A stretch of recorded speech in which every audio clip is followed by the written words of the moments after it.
The first day at Ridgewood High always had a certain kind of noise, hallway chatter, slamming lockers, squeaking sneakers, and the usual gossip bouncing off the walls like restless birds. But on this particular Monday morning, that noise had an extra spark, an unusual buzz that traveled from one side of the school to the other. Students whispered, pointed, nudged each other, and leaned in close like they were preparing for something big. And they were, because a new girl had arrived. Her name was Ayesha Khan, and she walked into the school with the kind of calm that didn't match the chaos around her. Her steps were quiet, controlled, balanced. Her posture straight. Her breathing even. She wasn't nervous. She wasn't excited. She wasn't intimidated, she was simply aware, because when you've spent 10 years mastering Taekwondo, earning bruises, medals, discipline, and a reputation in national tournaments, you learn early on that life is just a series of opponents. Some are friendly, some are fierce, and some don't realize who they're messing with, until it's too late. Ayesha brushed a loose strand of hair behind her ear, her backpack slung over one shoulder. She wore a simple hoodie, faded jeans, and sneakers that had clearly survived many training sessions. On the outside, she looked like any other transfer student.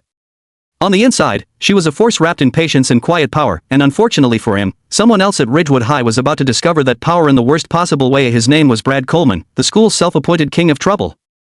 Captain of nothing, leader of everything chaotic, and the type of guy who enjoyed humiliating people for laughs. Everyone feared him, not because he was strong, but because he was unpredictable, reckless, and backed by a group of equally clueless followers.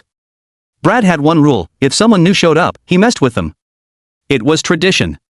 A stupid one. But one the school had grown used to. He liked being the center of the joke. He liked hearing people laugh at his pranks. And most of all, he liked proving that Ridgewood High was his territory. So when his friend Tyler rushed to him during lunch and said, "Bro, new girl." Alone. Walking near the courtyard fountain, Brad's grin stretched dangerously wide. "Perfect," he said, spinning a garden hose valve in his hands like a toy. Time to welcome her to Ridgewood. The courtyard was massive brick pathways, metal benches, tall trees, and in the center, a decorative fountain that rarely worked but always took up space. Students hung out there during breaks, avoiding teachers and pretending to study. Ayesha didn't know any of this yet. She was just walking through, taking in the environment, mapping exits, corners, shadows, and the way students grouped old habits from martial arts training. Her mind automatically calculated everything, even when she didn't mean to. That's when she heard it. A snicker. A whisper. Someone whisper shouting, "Dude, go. Go!" And then whoosh, a freezing blast of water slammed into her side before she could turn around. The shock hit her nerves, cold spreading across her hoodie and dripping down her jeans. Students around her gasped, then burst into laughter, phones rising like they were capturing a movie premiere. Brad stood 3 steps away, garden hose in hand, spraying her with the kind of smugness that made your skin crawl. His friends clapped, hollered, and pointed, some already posting snaps and captions like, "New girl just got hosed skullfire." Ayesha stood frozen, not because of fear, but because she was evaluating breathing, body angle, at distance, risk, consequence. She slowly wiped water from her face and lifted her eyes. "Calm." "Too calm," Brad smirked. "Welcome to Ridgewood, sweetheart." His friends cackled behind him like a pack of hyenas. Ayesha said nothing. She didn't explode. She didn't panic. She didn't shout. She simply stood straight, shoulders relaxed, her soaked hair dripping down her back. Her silence confused Brad. Bullies depended on reactions. Fear fed them. Embarrassment energized them, but she gave him nothing. Brad shrugged. "What's wrong?" "Catgotcher." Then he took one more step forward. 1 step too close. 1 step into the range of someone who had spent her entire life learning exactly how far an opponent had to be before they became an easy target. Ayesha's eyes sharpened, her foot pivoted, her stance shifted without anyone noticing. Brad still had no idea. He thought he was in control. He thought he was the predator. He thought the new girl was just another victim, but Ridgewood High had never seen the moment just before a storm hits. Silent, still, but full of the kind of energy that could snap a tree in half, and Ayesha was that storm. She whispered under her breath, barely audible, "Wrong girl." Students leaned in. The courtyard buzzed. Something was about to happen. Everyone could feel it, but before anything could unfold, a teacher shouted from across the walkway, "HUI. Put the hose down." Brad dropped the hose instantly, pretending innocence, hands raised as his friends scattered like cowards. Ayesha didn't move. She simply exhaled, long and steady. The storm wasn't unleashed, not yet, and that was what made the moment even more powerful, because sometimes the strongest move is choosing when not to strike. But Brad wasn't done, and he hadn't learned his lesson, not even close. Ayesha walked away silently, every step controlled, every breath calm, but her patience had a limit, and Brad was about to cross it. The incident in the courtyard should have been the end of it. A normal bully would have backed off after almost getting caught by a teacher. A normal student would have avoided the bully and stayed invisible. A normal day would have moved on, but nothing about Brad, or Ayesha, was normal. By the next morning, Ridgewood High was buzzing even louder than before. IT spread fast, group chats lit up. People replayed the clip over breakfast, even teachers whispered about it in the staff room, but the person who watched it the most was Brad, and every time he watched, something twisted inside him, something bitter, ugly, and familiar that he wasn't used to being ignored, that he wasn't used to losing attention, that he wasn't used to someone walking away like he was nothing. That silence from Ayesha, that calm, cold, steady silence, felt like a punch straight to his pride. Bro, she literally acted like you didn't exist, Tyler said as they walked across campus. Brad's jaw tightened. I know. I saw. And the comments are wild, Tyler added. Half the school is saying you got emotionally bodied. Brad stopped in place, eyes darkening. Emotionally, what? Tyler lifted his phone helplessly. That's what they're calling it. Brad's pride burned, embarrassment rising like fire through his chest. The video wasn't humiliating just because she walked away.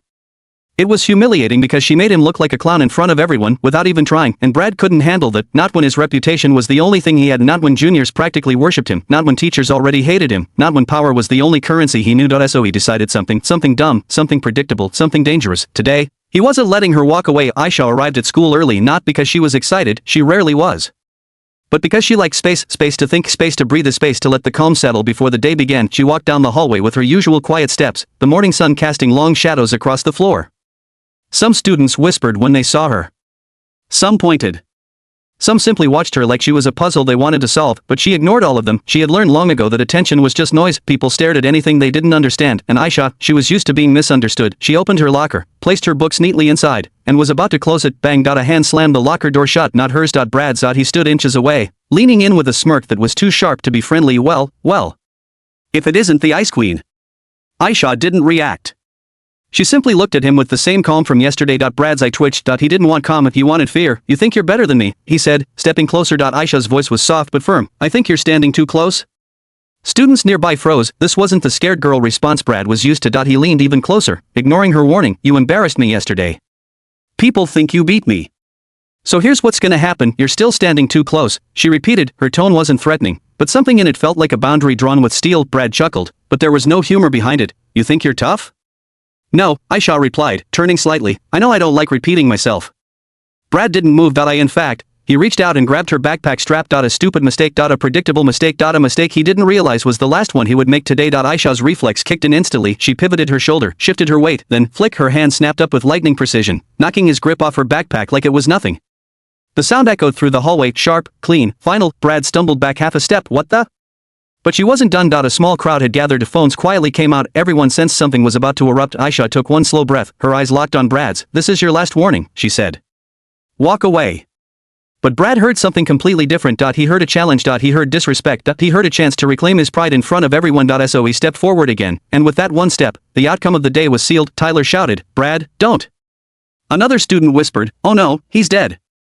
But Brad didn't listen. He grabbed her wrist, and that's when time itself seemed to slow. Ayesha's world shifted into the clarity only fighters understand, her stance aligned, her balance grounded, her breath centered, her mind cleared, and then, with a movement so smooth it didn't even look aggressive, Ayesha twisted her arm, redirected his grip, then snapped into a perfect taekwondo joint lock break. Brad yelped.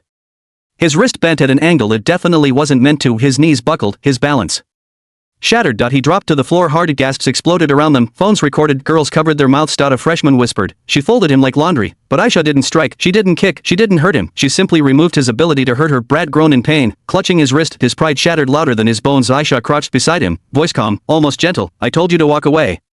Students froze, even anger couldn't reach Brad's face, only shock. No one had ever put him down so fast. So clean. So effortlessly. Ayesha stood up, backpack slung over her shoulder. She didn't pose, she didn't smirk, she didn't rub it in, she simply said, soft but powerful, next time you pick a fight, try someone who isn't trained to end it.